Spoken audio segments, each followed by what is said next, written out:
Sikkim 365 and Baylor Plus have teamed up to bring Baylor fans the ultimate content bundle. You can sign up now for $17.99 a month, a $5 monthly savings, and get instant access to all premium content on both websites. For more information, visit either sikkim365.com or baylorplus.com today.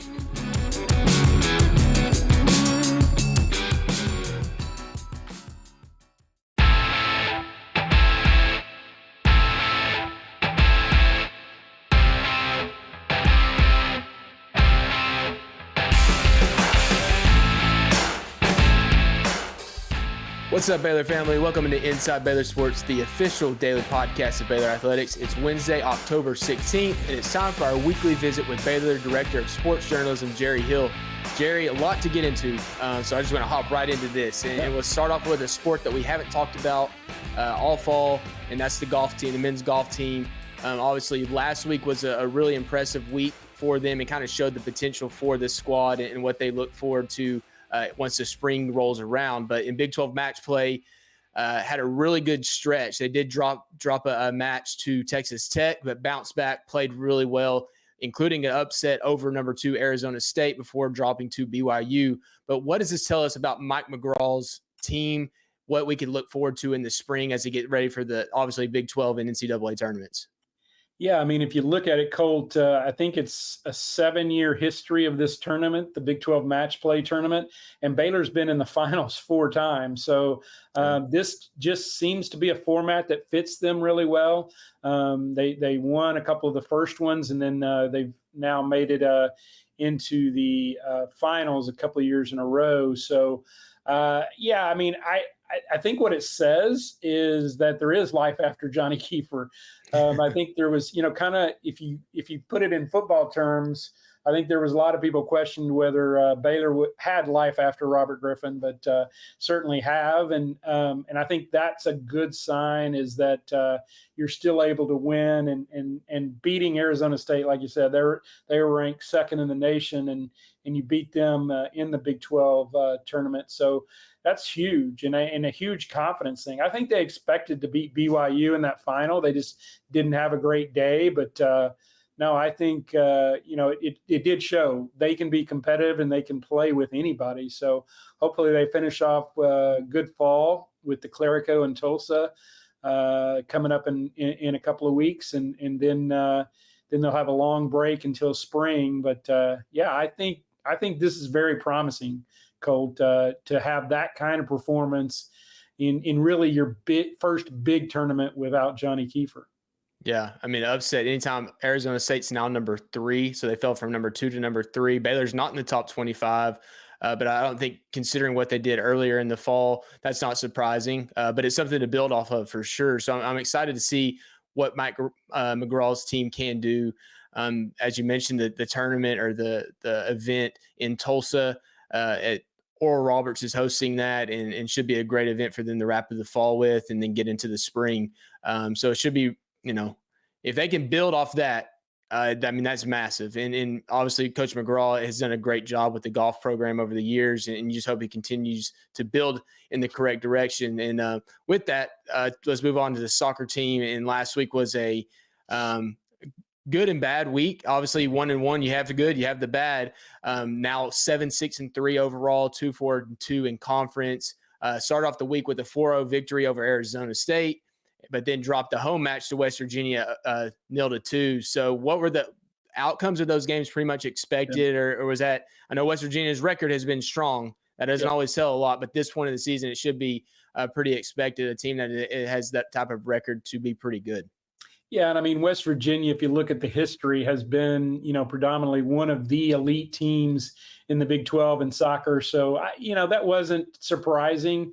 It was a big win on Thursday to get that many goals. I think that was something that they had been really hoping for, building for, and to get, 4 goals, 4 different players, or actually, I guess 3 different players, I know they were looking to go back and change that own goal to Tyler Isgrig on the corner kick. But anyway, 4 different ways that they scored in that one. And then I think the one against West Virginia was a little disappointing, just in terms of they really didn't have a lot of opportunities until after falling down 2-0, because gave up a late goal in the first half, and then one in the first minute or so of the second half where you just didn't clear it. And on the first one, it was they had a counterattack off of a bad pass. So really, those were both mistakes by your defense that if you don't do that, then maybe you come out of there with a tie, or maybe you sneak a goal in. Because I think after that, Colt, if I remember right, they outshot them 11-3 the rest of the way. So signs that certainly they didn't throw it in when they were down 2-0, but I think Michelle's comment after the match or after the game was, I don't know what took us so long. That she said that was kind of the plan from the very beginning, starting with the first half, is to go out there and be aggressive and really take it to them. But, didn't get a lot of chances until after that second goal by West Virginia. But, I think going into the week, you probably would have taken a 1-1 week. I think you kind of, particularly NCAA tournament wise, you really kind of needed that one, or maybe BYU on Thursday. I think those would be really good RPI wins that would help you get in the NCAA tournament. But getting that one win was big in terms of getting to the Big 12 tournament. They've got 3 games left, and I honestly think they can win any of them. Now they got to go to BYU, to Utah, and to Iowa State, but Utah and Iowa State are both, pretty far down, particularly in RPI and stuff. So those are games you feel really good about. BYU on Thursday will be tough because, that's a women's World Cup team from a year ago. Now, they haven't had that kind of success this year. It's not the same team, but that's still a very good BYU team that is going to be tough to beat on the road. Yeah, so the Bears will hit the road, as you mentioned, to travel to BYU on Thursday, Utah on Sunday. Both of those teams kind of in the middle of the pack in the Big 12 standings right now. But obviously, Baylor needs to get some victories. They're 2-4-2 in conference, and obviously, ideally you win the rest of the games on your schedule. But in your mind, what does it look like now? I guess maybe not even your mind. It's the season's coming to a close. Where do they need to end up? Over those last 3 games, do you think they need to win 1 or 2 to 3? Where is it? Not just for the NCAA tournament, but for the Big 12 tournament as well. Well, I think for the Big 12 tournament, I think you get one more win and you're probably in it. It's top 12, go to the Big 12 tournament. So I think, that would give you 3 more points. You're sitting there, I believe, at 10th right now. So if you win 1 more, get up to 11 points, I think you're safely in. Now, in terms of NCAA, I think you need to win at least 2 of 3.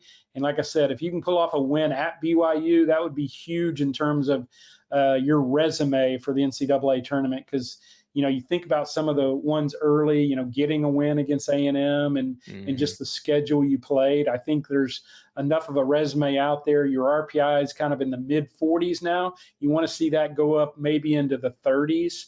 And to do that, you would have to probably win out or make a lot of noise in the Big 12 tournament. That's what it's going to come down to, is if you don't beat BYU and say even you win those other 2 games, I think you'd have to do some damage in the Big 12 tournament and maybe knock off one of those higher RPI teams where that would kind of get you into the NCAA tournament conversation. Yeah, so they've had their ups and downs, obviously a very tough schedule this year, and obviously know what the Big 12 play is like. So you just hope that they can get, you said the BYU one to start you off, then you kind of go from there and you never know what happens from that point on. And another team that's looking towards postseason, obviously not nearly as close, but volleyball had a tough dip this past week after the 3-0 stretch that was highlighted by the Arizona State victory, another Arizona State upset, I guess, in a way. But now Baylor's dropped 3 in a row, number 22 TCU, number 23 BYU, and then now Utah, who's receiving votes. And that obviously a brutal stretch, all 3 of those matches on the road. Yeah.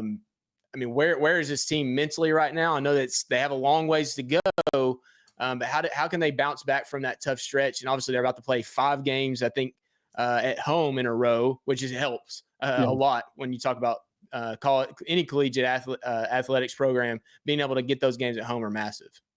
Yeah, I agree. And this has been a tough stretch. I don't know that I saw this one coming, particularly getting swept in both of the matches in Utah. I thought they would be a little more, and, in the sets, you look at them, they were competitive, but you expect to take, 1 or 2 sets off of both of those.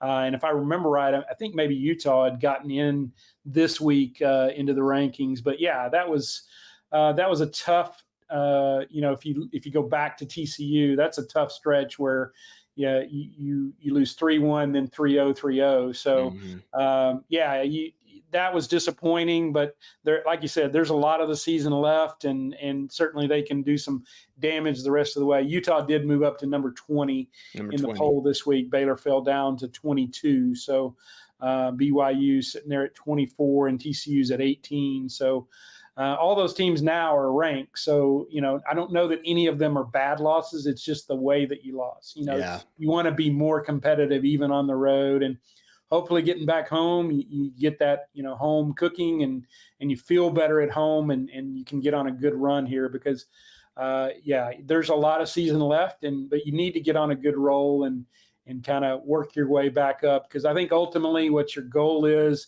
to be able to host those first couple of rounds. And to do that, you need to be in the top 16. So they definitely have some work to do.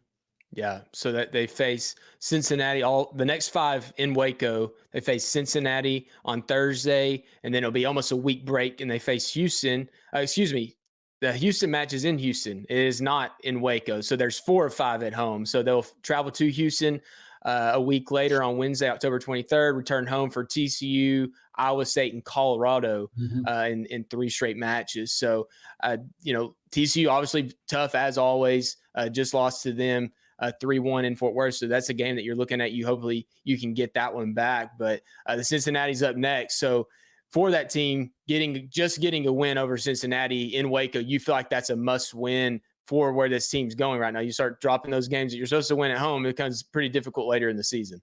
Yeah, you just got to take care of business at home and kind of get back on the right track. I mean, obviously a disappointing stretch, but this is a team that with a lot of talent, they're capable of getting on a run. And like you said, 4 out of 3, 3 out of 4, 4 out of 5 at home. So, if they can kind of get on a run and get something going here, kind of build some momentum toward that last month of the season, I think that would be big. And certainly, facing TCU for the second time, that will be a big one because, we've talked about it before, but Ryan has really struggled against his former assistants. Yeah. But I will say, because, we got Baylor got swept by SMU. Well, SMU is now up to number 12 in the nation, and that's with Sam Erger as their coach, former Baylor assistant. So both those 2 former Baylor assistants are in the top 20 now. So I guess Ryan taught them well. And but it would be good to, like you said, I think you start with Cincinnati. You got to get that win at home, and then you can get on a good roll and hopefully finish it out strong. Yeah. So with that, talk about getting on a roll. It seems like the football team, I don't want to say now or never, but you're facing a Texas Tech team on the road that's 5-1, not in the top 25, but playing really good football right now. And they've won a lot of one-possession games, something that Baylor struggled with. That game's in Lubbock. And you look at what Baylor has faced. Talk about Utah, Colorado, BYU, and Iowa State are combined 20-4. But then you throw Texas Tech on top of that, in that group that you have faced Big 12 opponents. One of those games, not a Big 12 game, but you're basically facing 25-5 through your first Big 12 games of the season. And that's just tough. I mean, for a team that's looking to bounce back from a tough year last year, and then that's the hand that they're dealt, it's just reality. You want to take advantage of 8 home games last year rather than have to do it this way. 4 or 5 of these games have been on the road when you look at that stretch. And it's just been, I don't know that you go into Lubbock, you want to have confidence and you want to build off of, close losses, et cetera. But how does this team mentally just withstand all of that, facing another road crowd, and obviously David Randon knowing and understanding the situation that he's in this season? Yeah, and isn't it crazy? I mean, you look at that schedule, it almost flipped. Because, when you were looking at it at the beginning of the season, Kansas was kind of a dark horse candidate. Yeah. Oklahoma State was, up there among the top always 3 or 4 in the team, So it's weird how it kind of flipped, because I don't know that, everybody expected Colorado to be what they've been. And certainly, with Iowa State, you kind of thought maybe, but I don't know that anybody thought they would be this good. But yeah, just the way it fell, that you faced the best teams in the league, including Tech. You faced the best teams in the league these first, including that one, first 4 conference games. So, and it does get easier after that. But I think this is a really important. You hate to say must win, but I think this one kind of is. I mean, and it's on the road. Tough environment, like you said. The Tech fans, particularly the students, can get rowdy, and so that is a tough environment to play in. But yeah, I think just for mentally and confidence wise, they really need to. And I'll say this, Colt, if they're at least in the game in the fourth quarter, that's going to be a step up. But they really need to win one of these. Like you said, Tech, they're sitting there at 5-1. They've had 4 one-score wins. So that's what they've done compared to Baylor. Baylor hasn't been able to pull out those one-score wins. So hopefully it changes this week. As Coach Aranda talked about, you need to put 4 quarters together. You haven't come close to that yet. Yeah. When you got off to the great start against Iowa State, then the second half, which has been the strength of this defense, the defense just fell flat in that second half. I think gave up 24 unanswered points in that game. So put that one behind you. I think as much as you don't want to sit on a loss, I think it did fall at a good time in terms of the bye, just to get healed up a little bit, and you are getting some players back. So hopefully that'll make a difference, particularly if Caden Jenkins is able to play, Kendrick Simpkins being back, Carl Williams being more at 100%. Those things will help a defense, but you need to get more of a rush up front, certainly against this Tech team. Yeah. This has been a very explosive Tech offense, as always, seems like. But yeah, you got to turn it around, and I think it starts this week. Yeah, it does. And, you mentioned it. Can you call it a must win? Yeah. I mean, that's in theory, no. Your ultimate goal is a bowl game, but the issue that it creates, you lose this game, and that means you have to go 4-1 down the stretch. Right. And that's, I mean, you do get Oklahoma State, TCU at home, Kansas at home, but then you have to figure out where does your, the 2 road victories come in. Is it West Virginia?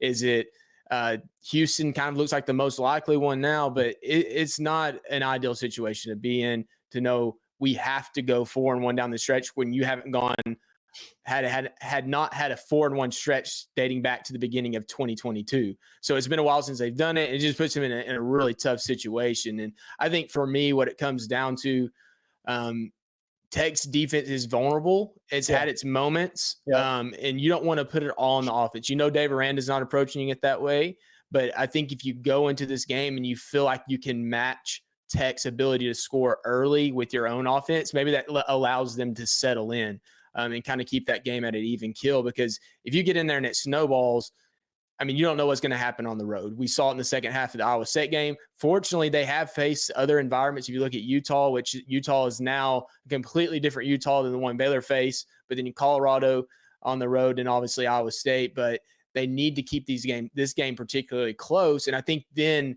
if you can give Sawyer Robertson a chance to win it in the fourth quarter, he's shown that ability to make big plays and make plays at crucial moments. You just have to be in the position to be able to do it. If he would have been given that position, that opportunity against Iowa State, maybe he comes through and gives you and delivers in those key moments. He just didn't have that opportunity against Iowa State because it got so out of hand. Yeah, and I think this is one that I know they did that against BYU, or was it Utah, where they got down 21-0. I mean, you can't afford that against Tech, because what they'll do is they'll turn 21 into 42 real quick. Yeah. So you've got to, like you said, you got to stay in the game. I do think it's a lot on Dave Aranda's defense this week. I do think Baylor offense, they're going to have some success against Tech. I have little doubt of that. But you've got to be able to get some stops, because I don't know that Baylor's offense can keep up with Tech. That's why you've got to have some defensive stops. You got to get off the field. You need some turnovers. That's how they beat them a couple of years ago. Was they, as he said on Monday, they got them behind the chains and wound up with a bunch of picks, a bunch of interceptions. So you need something like that. You need some turnovers. You need some stops, and that's what'll keep you in this game. Because again, if you get down 21-0 against this team, Joey McGuire being on the other side, that's going to turn into 35, 42, 49. So you really need to stay in the game early and And I do think this offense can score points and will score points against Tech, but you can't, afford to give up. They gave up 43 to Iowa State. You can't afford to do that against Tech. You need to hold them down. I would say if the game's in the 30s, Baylor's going to have a good chance. But if it gets up into the 40s, I don't think Baylor will have much of a chance against this Red Raider offense. Yeah, I think in a lot of ways you look at the Colorado game and the path it was taking before, 2 touchdowns with no time left on the clock, right? Like you have the overtime touchdown and obviously the Hail Mary. Right. In that range, that seems to be the recipe for success in this game. The difference between Colorado and Tech is that Tech has a pretty good running back. And if they do get a lead, not only can they score the ball quickly, they can just say, hey, we're just going to run the football with Taj Brooks as well. So I'm really curious to see, I look at that Colorado game and what Baylor did defensively for basically 4 quarters, all but the last Hail Mary. Right. And if they can in any way get close to what they did in that game, you're not going to get as many sacks because Tech's offensive line is a little bit better than Colorado's, at least at this point, and they're going to run the football better. But I think in the secondary, keeping things in front of you, preventing the big play, obviously most of the time is key. I think if it's going to be competitive, Baylor will have a shot late. But if they let it get away from them, it's just going to be tough to keep up, as you've mentioned, for the reason you've mentioned. And I'm really curious, after a bye week, what Dave Aranda, especially coming off that Iowa State performance, what he has ready for this Tech defense offense and what he's going to be able to showcase. Getting guys back helps, but Dave Aranda in a 2-week period, I mean, from a defensive standpoint, you kind of trust him against anyone. You just hope he can put it on the entire team can put it on the field defensively. Yeah, I think that will be key. And like you said, Dave has had some extra time to get ready for this Tech offense. My guess is they probably prepared for it some even in the offseason, in the summer or back in the spring. But now they've had those extra days to get ready for them. But I do think the biggest thing is they were able to heal up. But yeah, I would expect that Dave's going to have some things ready for Tech's offense. Again, I think you've got to put pressure on the quarterback. Have done that very little over the last couple of games, particularly against Iowa State. Really no pressure against Iowa State. So you've got to get back to that. Like you said, in that Colorado game, I believe it was 8 sacks. So if you can get back to that, or at least just putting some pressure, you don't even have to land him every time, but man, put some pressure on him and make him, make his feet, move a little bit. So I think that'll be a key in this one is you got to put Baron Morton under a little bit of pressure and make him feel the heat. Yeah.